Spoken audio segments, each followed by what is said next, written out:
My name is Natalie, I'm 32, and the night my father begged me to come home changed everything. He said he was sick. He said my stepmother couldn't manage without me. What he didn't say was how fast love would turn into control. One phone call pulled me into a house where I wasn't a daughter anymore. Tell me where you're watching from in the comments, and subscribe for more family drama, emotional courage, and real-life stories. The phone rang just after 9 on a Tuesday night, the kind of ring that cuts through quiet and makes your chest tighten before you even answer. I remember looking at my screen and seeing my father's name, surprised, because he rarely called that late. We spoke every couple of weeks. Short, polite conversations. Nothing urgent. That's why I answered right away, my stomach already uneasy, my mind racing ahead of my voice. "Natalie," he said, and his voice sounded smaller than I remembered. Thinner. Tired. I didn't know who else to call. I stood in my kitchen, barefoot on the cold tile, one hand gripping the counter. He told me he'd been having trouble getting around. He said the doctors were worried. He paused often, breathing heavy like each sentence cost him effort. Then he mentioned my stepmother, Linda. He said she was overwhelmed, that she couldn't keep up with the house anymore, that they needed help, that they needed me. I didn't say much. I mostly listened. I've always been good at listening. Even as a kid, I was the one who stayed quiet, who didn't argue back, who tried to keep things smooth. When my father said, "You're the only one we can count on," it landed exactly where he meant it to. Right in that old place inside me that still wanted his approval. After we hung up, I sat at my small kitchen table for a long time. The clock ticked loud in the silence. I thought about my job at the local insurance office, the one I'd finally settled into after years of starting over. I thought about my apartment, nothing fancy but mine. I thought about the life I'd built on my own after my parents' divorce. I told myself this would be temporary, just until he was stronger, just until things stabilized. The next morning, I told my boss I needed a leave. She frowned, but she nodded. "Family comes first," she said, and I clung to that sentence like it was proof I was doing the right thing. I packed a few suitcases, not everything. I didn't want to admit I might be gone longer than a few weeks. I left my plants with a neighbor and promised I'd be back soon. When I pulled into my father's driveway 2 days later, the house looked the same as always. Beige siding. White porch railing. Nothing about it screamed emergency. Linda opened the door before I even knocked. She hugged me quickly, her arms stiff, her smile tight. "Thank goodness you're here," she said, already stepping back, already turning away. Inside, the house smelled like lemon cleaner and something heavier underneath, something sour I couldn't place. My father sat in his recliner, a blanket over his legs. He smiled when he saw me, but it didn't quite reach his eyes. He patted my hand and said, "I knew you'd come." That sentence stayed with me. Not "thank you." Not "I'm glad you're here." Just that. Like my arrival had been decided before I ever agreed. That first night, Linda asked if I could make dinner. "I'm just exhausted," she said, pressing her hand to her chest. It felt reasonable. Of course I could cook. I always had. While I chopped vegetables, she stood nearby, pointing out where things were kept, correcting me when I reached for the wrong drawer. Small things. Easy to ignore.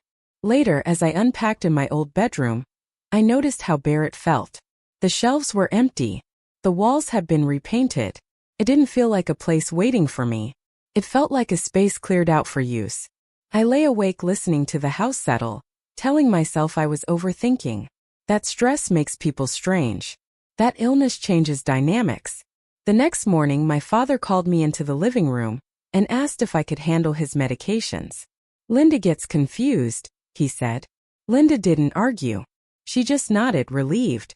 I made a chart, wrote times and dosages. I felt useful. Needed. That feeling carried me through the day, through folding laundry that wasn't mine, through cleaning a kitchen I hadn't dirted. By the third day, Linda handed me a list. Groceries. Prescriptions. Appointments. "You're better with schedules," she said. My father watched from his chair, silent. When I caught his eye, he looked away. That should have meant something to me then. It didn't. I was still trying to prove myself. That first week passed in a blur of errands and small tasks that added up faster than I expected.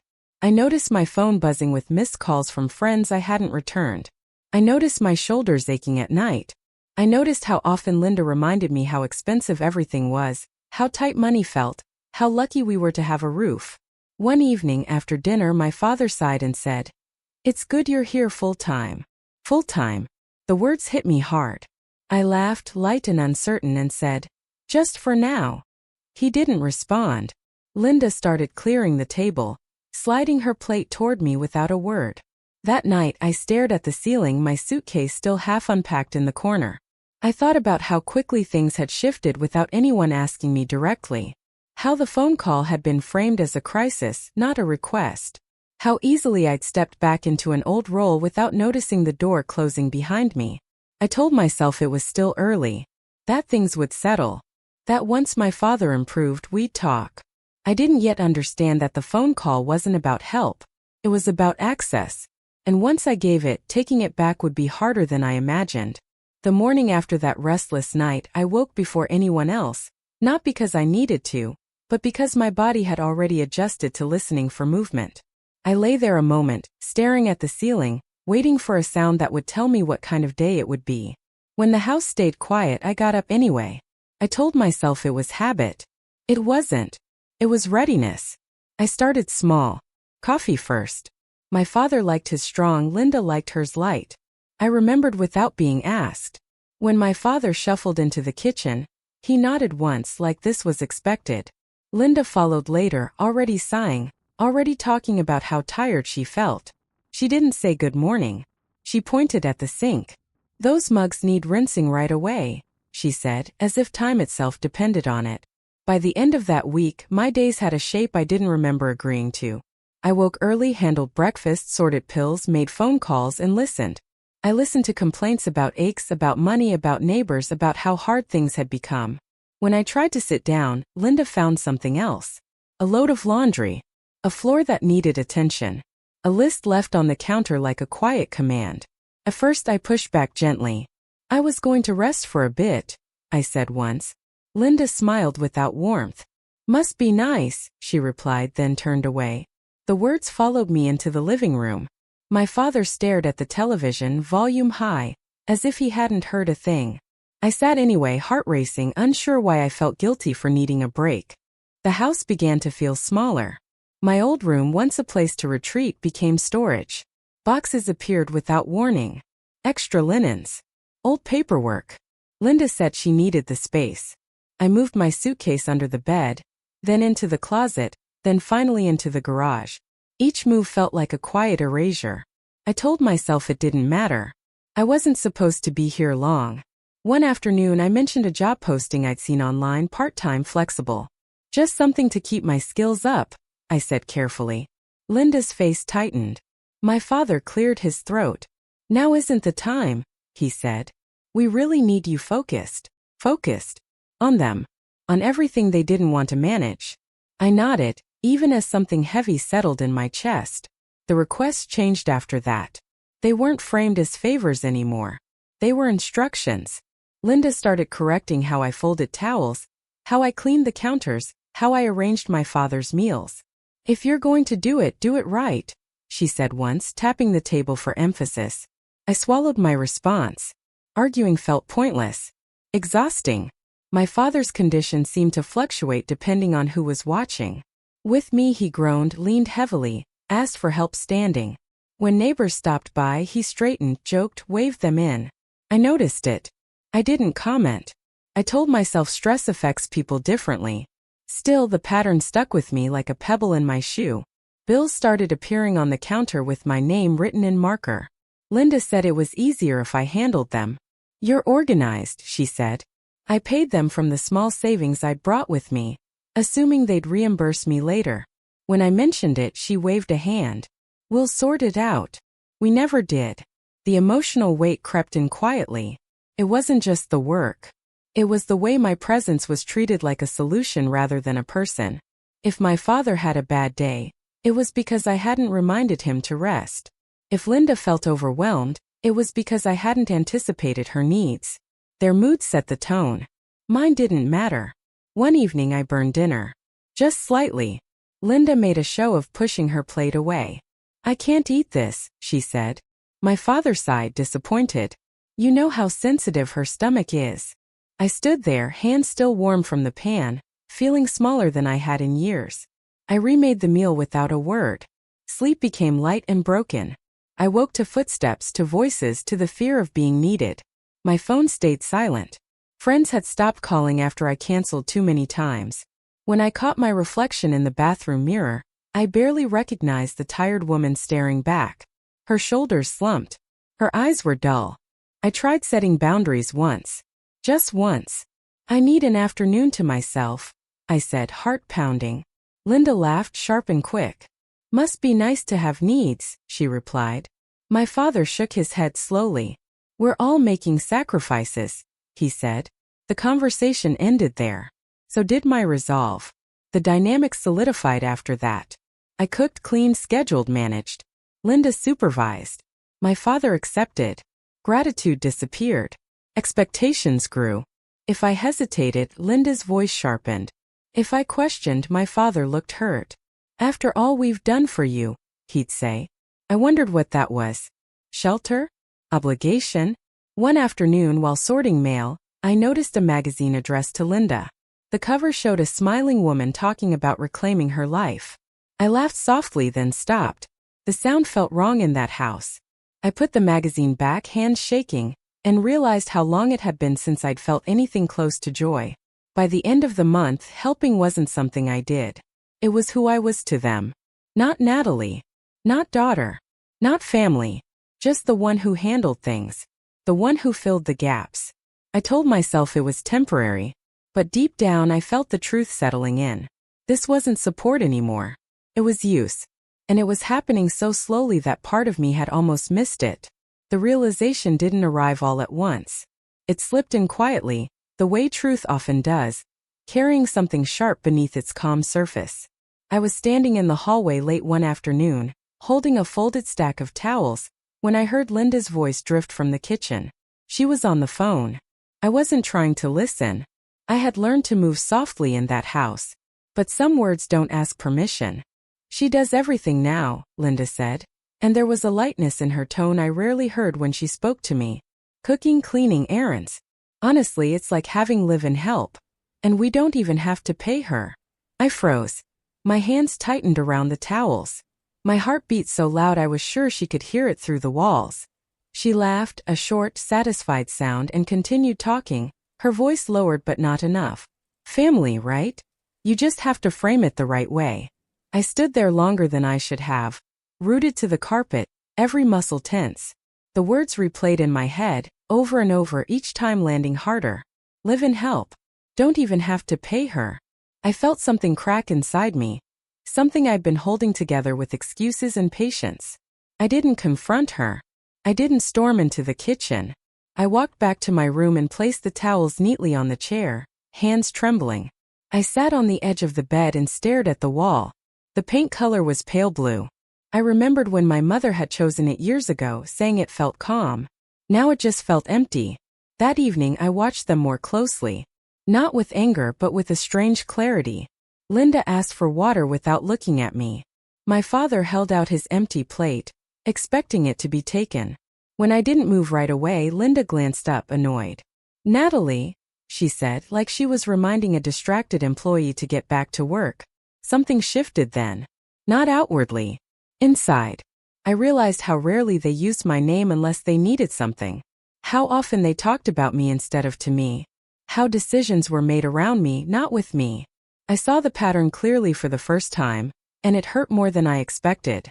The next morning I tried an experiment. I moved slower. I didn't rush to anticipate needs. When Linda asked where breakfast was, I said, I haven't started yet. Her eyebrows rose. My father frowned. We usually eat by now, he said. Usually. As if it had always been this way. I made the meal anyway. But the air stayed thick and uncomfortable. Later that day, Linda invited a neighbor over for coffee. I wasn't told until she called my name sharply from the living room. Natalie, can you bring something out? I carried the tray while they chatted, smiling politely as if I were invisible. The neighbor thanked Linda for the lovely setup. Linda beamed. I stood there holding an empty cup, unseen. After the neighbor left, Linda turned to me. Next time make sure the cups match, she said. It looks sloppy otherwise. I nodded automatically, then stopped myself. I looked at her face, really looked. There was no concern there. No awareness. Just expectation. I felt a quiet anger rise, steady and cold. I began noticing how often my father deferred to Linda, how he let her speak for both of them. When I tried to talk to him alone, he seemed distracted, uncomfortable. Just keep the peace, he said once, lowering his voice. She's under a lot of stress. I wondered when my stress had stopped counting. One afternoon I overheard another conversation. This time it was my father on the phone with his brother. Natalie's here helping out, he said. It's good. She doesn't really have anything else going on right now. I felt my face burn. Anything else going on? As if my life before this had been a pause waiting for them. That night I couldn't sleep. I replayed moments from the past weeks, seeing them differently now. The way Linda corrected me in front of others. The way my father accepted my work without acknowledgement. The way my needs were treated like inconveniences. It all lined up painfully clear. The next day brought a small but telling moment. Linda handed me a list and said, "You missed a spot yesterday." No explanation. No context. Just blame. I asked where. She pointed vaguely toward the hallway. It's obvious, she said. I felt something tighten in my chest, then release. I set the list down. I didn't miss it, I said quietly. The room went still. Linda stared at me, surprised. My father shifted in his chair. Don't start, he said. That was it. Don't start. Not let's talk. Not are you okay. Just don't start. I walked outside after that, needing air. The late afternoon sun felt warm on my face. I stood on the porch, breathing deeply, listening to the distant sound of traffic. For the first time since I'd arrived, I allowed myself to feel what I'd been pushing down. Hurt, disappointment, and something else. Resolve. When I came back inside, nothing had changed. Linda was watching television. My father dozed. The list still sat on the counter. I realized then that they weren't going to notice my awakening. They didn't need to. The role had already been assigned. Daughter had been replaced by helper. Love by convenience. That evening, Linda mentioned an upcoming visit from her sister. We'll need the house spotless, she said. And you'll need to stay out of the way. She gets uncomfortable with extra people. Extra people. I almost laughed. Instead I nodded. But inside something settled firmly into place. I started paying attention to how I was spoken about when I wasn't present. Little comments slipped out when they thought I couldn't hear. She'll handle it. She's good with that stuff. She doesn't mind. Each one landed like a stamp, sealing my position. The moment of realization wasn't dramatic. There was no shouting, no tears.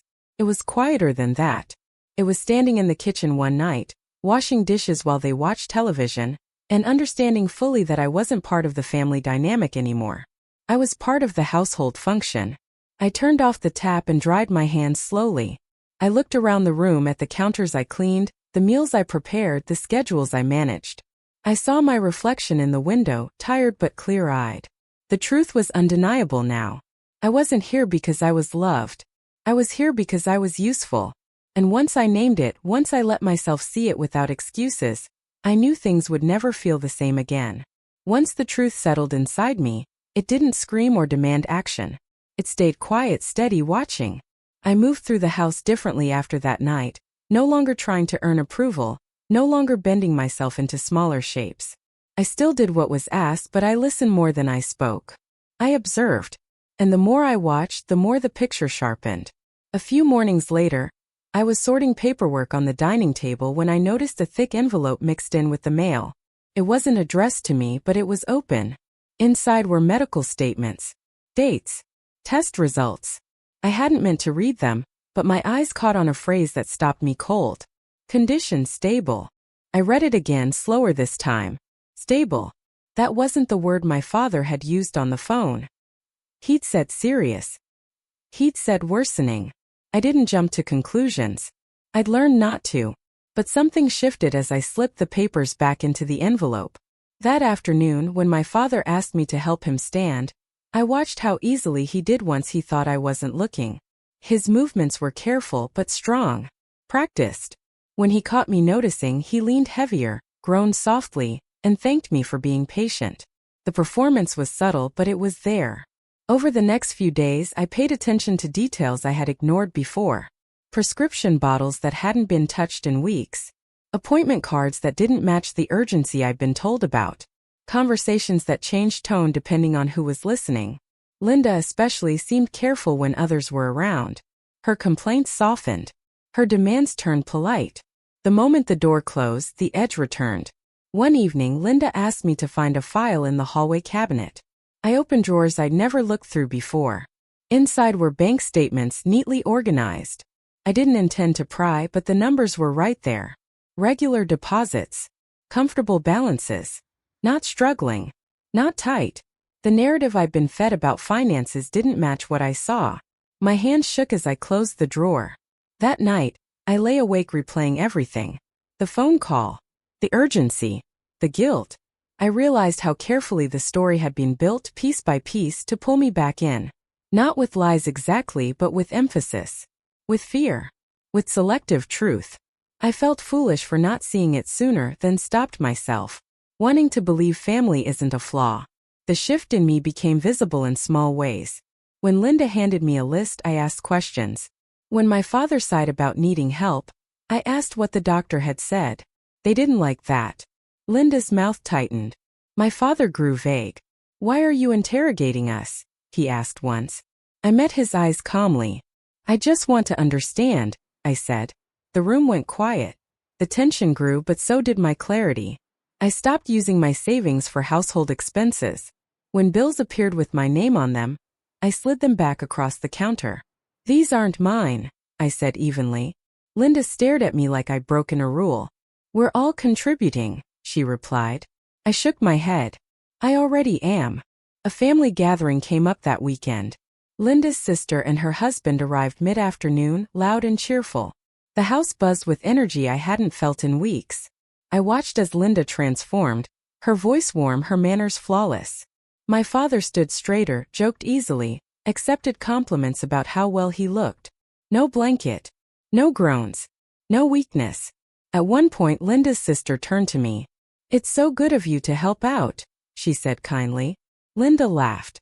"Oh, Natalie insists," she replied. "She'd be lost without us." Something inside me steadied. I smiled politely, but I didn't correct her. Not yet. Later, as everyone sat around the table, conversation turned to my father's health.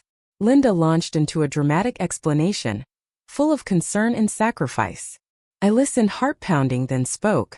"Actually," I said gently, "his last report said things were stable." The room went still. Linda looked at me sharply.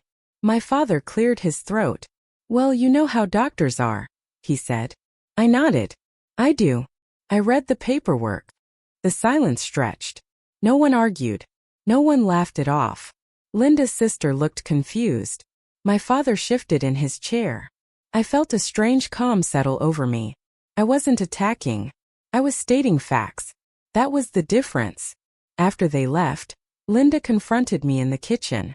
Her voice was low, controlled. "You embarrassed us," she said. I met her gaze. "I told the truth," I replied. My father stood behind her, quiet.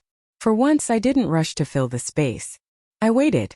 "You're being difficult," Linda said finally. I shook my head. "I'm being clear." The words felt solid in my mouth. Real. Over the next week, I changed how I moved through the house. I stopped anticipating needs. I waited to be asked. When demands came, I responded with boundaries. "I can't do that right now. That won't work for me." Each sentence felt like a step back into myself. They didn't like it. Their frustration showed. But they adjusted. One afternoon, my father asked me to sit with him. He looked tired but not fragile. "You've changed," he said. I nodded. "I had to." He sighed. "We thought you understood." I looked at him, really looked. "I did," I said. "I just understand more now." The power I took back wasn't loud. It wasn't dramatic. It was choosing when to help instead of being assumed. It was asking questions instead of accepting stories. It was seeing the truth and refusing to unsee it. The house felt different after that. Heavier, maybe, but clearer. I began making plans quietly. Not to leave yet. Just to remember that I could. I updated my resume. Reconnected with a friend. Took walks alone. Each small act reminded me that my life still belonged to me. One evening, as I washed my own mug and left theirs in the sink, I caught my reflection in the window again. This time I saw strength where exhaustion used to be. The truth had hurt, yes, but it had also given me something back. My voice. My choice. My power. The strength I found didn't rush me out the door. It sat with me first, steady and patient, like it wanted to be sure I wouldn't confuse escape with freedom. I moved through the house one last week with awareness instead of fear. Every step felt deliberate. Every choice belonged to me. I no longer jumped at footsteps or softened my voice. I spoke plainly. I rested when I needed to. And that change unsettled them more than any argument ever could. Linda noticed it immediately. She asked where I was going one morning as I picked up my keys. Out, I said. No explanation. My father watched from his chair, eyes following me with a look I couldn't quite name. Concern, maybe. Or surprise. I didn't slow down to decode it. I drove with the windows down, breathing in air that felt lighter the farther I went. That afternoon, I sat in a coffee shop and updated my resume. The smell of fresh coffee wrapped around me like a promise. My hands shook at first, then steadied as I typed. Each line reminded me that I had a history beyond that house. Skills. Experience. A life that didn't revolve around caretaking. When I hit save, I smiled without meaning to. When I returned, Linda was waiting. We need to talk, she said. I nodded. We sat at the kitchen table, the same place where lists had once been slid toward me. She started with disappointment, then frustration, then guilt. We thought you cared, she said. I listened without interrupting. When she finished, I spoke calmly. I do care. That's why I can't stay like this. My father said nothing. He stared at his hands. The next day I packed slowly. Not in secret. Not in anger. I folded clothes with care, choosing what to take and what to leave behind. Each item felt like a small goodbye to a version of myself that had stayed too long. Linda hovered in the doorway, arms crossed. You're really doing this, she said. I met her eyes. Yes. My father finally spoke that evening. He asked if I was sure. I told him I was. He sighed, long and heavy, as if the weight belonged to him. We depended on you, he said. I nodded. I know. That was all. I didn't apologize. I didn't explain. I didn't need to. The morning I left, the house was quiet. No demands. No lists. Just the sound of my suitcase rolling across the floor. Linda stood near the door, stiff and silent. My father hugged me, brief and awkward. Take care, he said. I stepped outside without looking back. The door closed behind me with a soft final click. Driving away, I expected guilt to chase me. It didn't. What I felt instead was relief, clean and honest. My shoulders relaxed. My breath deepened. The road stretched ahead, open and unremarkable.